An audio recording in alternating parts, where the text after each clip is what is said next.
The Power of Chaos games were a trilogy of PC games released on January 12th, April 7th, and July 2nd, all in the fine year of 2004. George W. would soon be re-elected, and we were also treated to some of the most interesting Yu-Gi-Oh! Games released exclusively outside of Japan. These games are notable for exactly one thing: voice acting. These games featured one of the three protagonists, depending on which game you purchased, narrating the duel after most actions, thus immersing the player in the world of Yu-Gi-Oh!, allowing them to truly transport into that place. Okay, that was a pretty nice thing to say, right? Alright, time for one of those compliment sandwiches. All three of these games are a waste of valuable hard drive space. And they also came with promotional cards. That's always nice. Let's talk about those instead. Now it's time to view the promotional trading cards! Like stated before, there were 3 games released, and each of them had their own set of promotional cards. Yugi the Destiny came with Windstorm of Itaqua, Anti-Spell Fragrance, and Thousand Knives. Kaiba the Revenge came with Blue Eyes White Dragon, Aqua Chorus, and Seal of the Ancients. Joey the Passion came with Red Eyes Black Dragon, Sebek's Blessing, and Sword of Dragon Soul. Of all 9 cards seen here, really only Windstorm of Itaqua and Anti-Spell Fragrance would see any meaningful competitive play, with Anti-Spell Fragrance seeing play to this day in some cases. Although Seal of the Ancients does have a very funny effect from back when Konami thought cards that didn't advance the game state would ever see play outside of a playground. There was also a very special limited collector's edition of Yugi the Destiny, but just that one. And this came in a very fancy package that looked like the Millennium Puzzle, that contained 2 extra cards, which were a Prismatic Secret Rare Dark Magician and Karibo, of course. Now before we continue, let me tell you a little bit about actually finding ways to play these games, alright? I first tried to see if these games were available anywhere digitally, which of course they are not. Then I tried to find if they were available, digitally, and found some options, but they were all compiled really poorly and resulted in things I couldn't actually play, and one of them just spat out symbols, so I'm pretty sure that means the whole file was corrupted from the source, and oh boy. Then I resorted to trying to find actual physical copies of these games, and oh my god, why are these games so expensive? I was able to get a copy of Yugi the Destiny for a reasonable price, but I straight up cannot find Kaiba or Joey for any less than $40 US, which is an insane price to pay for these shareware ass titles. I'm pretty sure it is almost double the original MSRP as well. That I can't verify, but maybe you can, dear viewer. For all these reasons, I could only capture footage from Yugi the Destiny. Please forgive these transgressions because I would have much rather subjected you to Kaiba's field and UI. Honestly, it's just so much cleaner. Anyway, on with the programming. Hey, now let's check out what these games are all about. Alright, here's the dark secret about these games that maybe not all of you know. These games were released in sequence for a reason. The reason being that you could import your 1 cards from the previous game to the current one, with Kaiba the Revenge adding more features and cards, and Joey the Passion adding yet more cards and a revamped duel field and some general UI improvements. Hilariously, this means that Joey's game is the most feature complete of all 3 of the games. It feels backwards, doesn't it? The only thing you can do, though, in the whole game is duel that game's box art character. For doing so in a match, you earn a few cards. For doing so in a single duel, you get 1 card.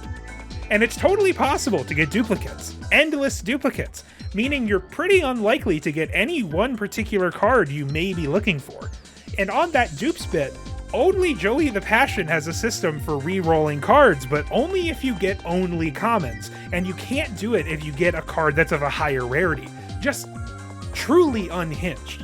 These games are largely designed around the idea that you would be getting all of them as they came out, by including an option to import your data to create an ecosystem where as the game becomes more complete, They also vastly expanded your already started card pool. Yugi the Destiny has only 155 cards total, making up cards from mostly Legend of Blue Eyes White Dragon, Metal Raiders, and the Yugi Kaiba starter decks, with 2 cards from Magic Ruler.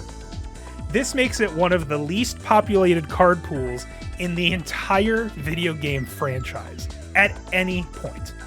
Kaiba the Destiny not only updates the visual portion of the game, it also doubles the available card pool. Joey the Passion goes on to include another 200 cards for a total of 711 cards available in that game exclusively. However, if you were to buy Joey the Passion without any other data to import, you would be starting from zilch in the widest possible card pool, which spells certain doom for beginner duelists. Luckily, Joey the Passion includes more difficulty options for the game, and losing a bunch of times in a row will reduce the difficulty for the opponent in the next duel, which is great because in almost all the footage that I have of Yugi the Destiny, Yugi draws Exodia and I lose, so that's fun. The actual dueling itself is completely serviceable. The design isn't exactly elegant, but it's not clunky, and it's fairly ergonomic in terms of understanding the playing field. It's not immediately clear how to control the game, but it is actually relatively simple. Left-clicking the card will default to its most relevant action, so if it's a monster, it defaults to summoning. If it's a spell card, it defaults to activating. But in order to set cards, you actually have to right-click them first, and this will almost assuredly lead you to some unfortunate circumstances. This is a story I know to be true, anecdotally. Like was said before, this game relies on the draw of having fully voiced duels. Almost every action you take has an associated voice line or a character cut-in image. In fact, it's such a large feature that both fan wikis include a comprehensive list of every voiced action line, and that makes up most of the entire Wikipedia entry. It is certainly a gimmick, but apparently one that worked, since they actually followed through and released the other 2 games in these series. Visually, each game takes on a different style.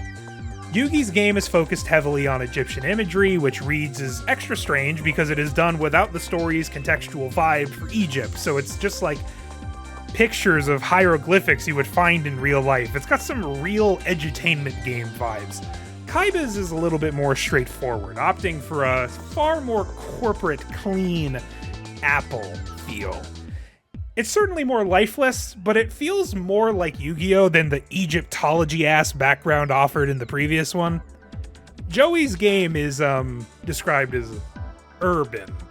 It takes place on a background that sort of just looks like a half-developed suburb with wire fencing on top. Like, I get that Joey is a street smarts guy with certainly a history in local gangs, or he did in the manga, but it just looks very funny. That's all I'm saying. Now, Yugi, you'll never be prepared for my final move! Prepare for my ultimate conclusion! The biggest criticism I've always had for these games is that they are extraordinarily content light. Despite being released at a budget MSRP of around $20 to $30 US, you can only ever do the one thing: duel the computer. Sure, they can get harder or use different decks in some of the games, but you're always dueling the same computer with the same character lines being thrown at you every single duel. Heck, they couldn't even bother to get a LAN multiplayer included until the final game. The soundtrack for this game has some extremely budget PC release sound to it. I honestly wouldn't be surprised if the music itself is not fully original orchestration, if you catch my drift. But regardless, these games did come out as a means to capitalize on the sudden surge of success the franchise had received, and making original products that were not ports of Japan-made games was likely a very attractive option for the international arms of Konami, which were still making video games in-house. With all that said, I came into this knowing these games hold a lot of nostalgia for a large portion of the Yugi-enjoying community, but these games, more than almost any other we'll revisit or have already, do not stand the test of time. Thanks so much for watching, everybody. I know this one's a little brief, but I hope you enjoyed this very exciting look into the Power of Chaos trilogy. I'll see you in the next one.